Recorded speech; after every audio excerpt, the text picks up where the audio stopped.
Hello, welcome to 15 Minutes of Consulting Best Practices. My name is Maria Isabel Rios, and here's David A. Fields. Hello, David. Well, Maria Isabel, as always, it's good to see you. Good to see you too. Happy Monday. Welcome to all of you who are joining us live. This is a space where we answer your questions about how to create growth, how to create success for you, for your consulting firm, for your clients. Chime in, participate in the conversation, bring your questions. And those of you who are familiar with the space know it takes us a minute to see it. And we don't know you're here unless you say hello. So if you're here, drop a comment, say hello. And also, if you have a question, put it up right away. Oftentimes, we're not getting to all the questions that are asked on the day that they're asked. So if you came in with a question, the sooner you type it, the quicker we can get to it. Ask early and ask today. Hi, Daniel. Or Dan. Hello, Daniel.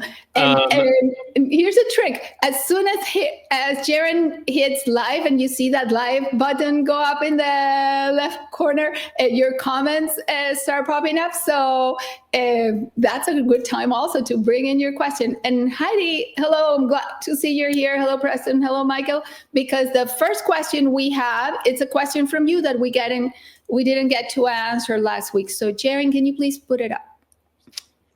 Thank you. David, you're going to answer it first. So Heidi said, I'm a new consultant under 1 year. Most of my engagements are workshop related. Each has required creating a lot of new content. This significantly impacts my hourly rate. I will have to almost double my price to be viable. I'm in a small market under approximately 150,000 people. Okay. And this will price myself out of current consultant ranges. What are strategies to help? David, what do you think? Okay, so this is a good question. Heidi, I have a question for you, a clarification question. So I'm glad you're here. And by the way, hi, Preston and Michael and Shankar and Alvaro. Heidi, what is the market you're in that is so small? Is it a small geographic market you're targeting?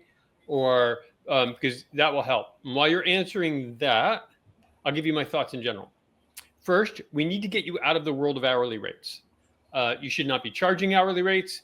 And you really shouldn't even be thinking about hourly rates. So for the vast majority of project types, variable time materials, which hourly rates is it's just not the best contract structure. And that's especially the case if you're delivering workshops. Again, I'm not 100% sure whether you're delivering workshops, meaning this you're offering as a workshop, or workshops are your modality for delivering value. Okay, you're in Central Illinois and you're focused geographically, meaning you only want to do work in Central Illinois. Either way, we'll address that. You've realized that if you are going to offer bespoke content for every client, you're going to have to charge more. And you shouldn't be taking any engagements that aren't profitable. So you're in Central Illinois.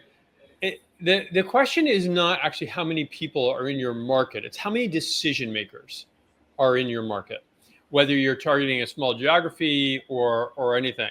So if you're going to travel, I'm not sure how you're defining 150,000 people. If there's 150,000 decision makers, it's a huge market. If you have under 100 decision makers, then that's a small market and that could be limiting, and you may want to redefine who your target market is. But anyway, I mean, you either need to find clients who receive enough value from your work to justify your fees, or you need to reduce your cost of delivery, or you need to change your offering. Or all three, but don't take on bad work, which because then you won't be viable, as you noted. Maria Isabel, what did I miss in there? I am with you, David. I am wondering, because you put it in your comment, right? How much of this is part of your learning curve as you're transitioning as a new consultant, of how much of your workshops you can systemize versus how much is bespoke? Because even in bespoke work, and we do a lot of that, right? There are elements you can actually standardize, systemize, figure out that blend of what is really custom and where can you gain efficiency in your process, in the way you build the content, in the way you deliver it, that allows you to not have to put in so much work, right? And then how can you split your fees, which is what you were saying, David, from the way you work also? How you position yourself also as a premium provider? Is this space for a premium provider, and will the market bear it? How do you go about positioning yourself as a premium provider? What are the requirements to be a premium provider in your market? All right. Okay, you want to answer Alvaro's? You want me to? What is the best strategy to convert prospects out of online webinars?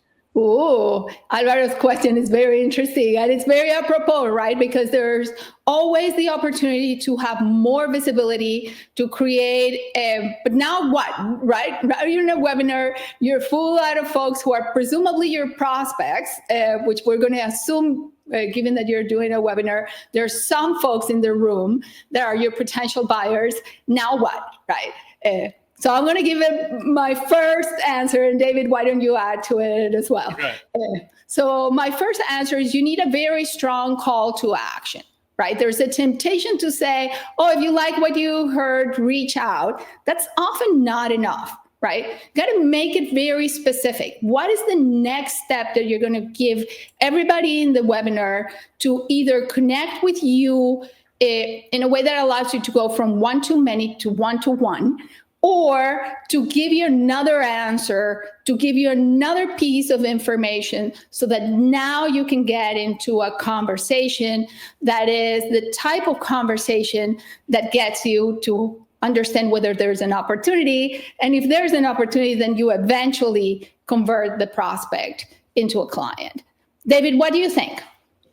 So I'm going to add on to what you said. One, I'm going to bolt on a piece of mindset and then add on tactically to what you said, because I agree with what you said. From a mindset standpoint, webinars, unlike platform speaking, I'm not sure you can go into webinars with an assumption or even a desire or as a tracking, a success metric that you're going to win a client in the short term from it. Platform speaking, if you are on stage and there are at least 20 real decision makers in the audience, you should come away with a client. But webinars don't have the same power that platform speaking does. Right. And so I wouldn't go in with okay, I'm doing a webinar, it needs to turn into a client. How do I get a client directly from that webinar kind of mindset? I don't think that will be helpful. Think of it longer term and broader from that standpoint. What is it doing more generally to create awareness of you and position you as a thought leader? Okay, that said, 100% agree, Maria Isabel. The whole idea is to get people into conversation. Right. From conversation, you find opportunities and perhaps can move into projects. So how do you get folks from your webinar to conversation? And there are a couple of things that we have found to be really effective. One is don't share everything in the webinar. Make sure you are teasing some content that's not covered in the webinar. You might say, here's our 4-point framework, and we're going to go through one of those points. Or we're going to go through part of it. If you share absolutely everything, why would anybody need to talk with you? And second, as Maria Isabel said, have a call to action that makes it extremely easy for people to get into conversation with you. We have found a QR code that people can scan. It takes them to a little survey that simply says, do you want to talk with us? That method has been very, very effective. And it's apropos because at the end, we're going to be telling you about a webinar we're doing. Now, in this case, we're doing the webinar just because we think it's content that people need, not looking for clients per se. But come to the webinar and you will see we'll have some sort of QR code at the end. Right. Yeah. And I think, David, Talkadot, which is John's suggestion, is a great resource to go from one-to-many to one-to-one. It helps bridge that gap as well. Great. And Preston, you suggest doing a survey during the webinar that will show prospects a gap. Yes, that it's actually helpful If you then are able to say, okay, what's the next step? Now that you've taken the survey and now that you see your gap, now what? Right? You still need to bridge that gap. You still need to make it super easy to say, okay, now that you've taken the survey, I have your email. The next step is we do this. Or still go one more say, if you want to talk with me about this, or I'm curious to learn your feedback, right? You still need to create that sense of momentum at the end. And the survey is a great way to cue that up. But you want to connect it all the way through. So absolutely. Excellent. All right. Good suggestion. Alan has asked a question as well. Says, I work for a big four firm and currently setting up a consulting firm targeting SMEs. How do I transition from time-based to value-based fees? All right, David, this question is right up for you. You want to pull up a book and show where are there resources for this to learn from? Right, I'm going to do that. First of all, congratulations, moving from a large firm to your own practice. That's excellent. You don't have, your transition should be a light switch. As soon as you leave, or for every project you do with your firm, it should be value based. Don't even offer hourly fees. I'm going to assume that there's a picture. My book's just over my shoulder there. Isabel's got a copy, probably easier to reach. That you've read the Irresistible Consultant's Guide to Winning Clients. You'll find plenty of value there. We have all sorts of stuff on value-based fees. I would also, this is a case where I would encourage you to contact us outside of LinkedIn, and we'll give you some very specific suggestions and perhaps things you could do. We could help you get this set up right. Isabel, is there something else you want to add to that? I want to recognize Alan, because if folks tend to think of work at big firms as, no, it's value-based because they see a fee, a fixed fee in the agreements. And I want to recognize you for understanding that this is time-based. Nonetheless, right? The way you scope it is, the project manager +2 or project manager +3, this many months, and that's how the fee is determined. It is value-based. So I want to recognize you on that. It is a mindset shift, right? True value base has nothing to do with the time you spend, but it's all about the value that you're providing for your client in the delivery of the project. At the same time, since you're new into this, Alan, and for other folks who are like, I don't totally get this. Where does time factor in? Because you do have limited hours. Right. When you're determining your pricing, there are a few what we would call stakes in the sand. And one of those stakes in the sand, meaning one of the things you at least have to consider, is your time and cost to deliver. You don't use that to determine the price, but you do use that to determine, for instance, let's go back to the question Heidi asked. You can use that to determine, is this a profitable project? And if it's not going to be a profitable project based on the fees, the fees that are determined based on value, then it's not a project I'm going to take or offer to the client. Okay, so time does come in from the standpoint of at least evaluating whether you should do the project. It's just not how you determine your fees. Right. Exactly. All right. Okay. Holy cow. Those were a couple of really good questions. And that actually brings us almost to the bottom of this half hour.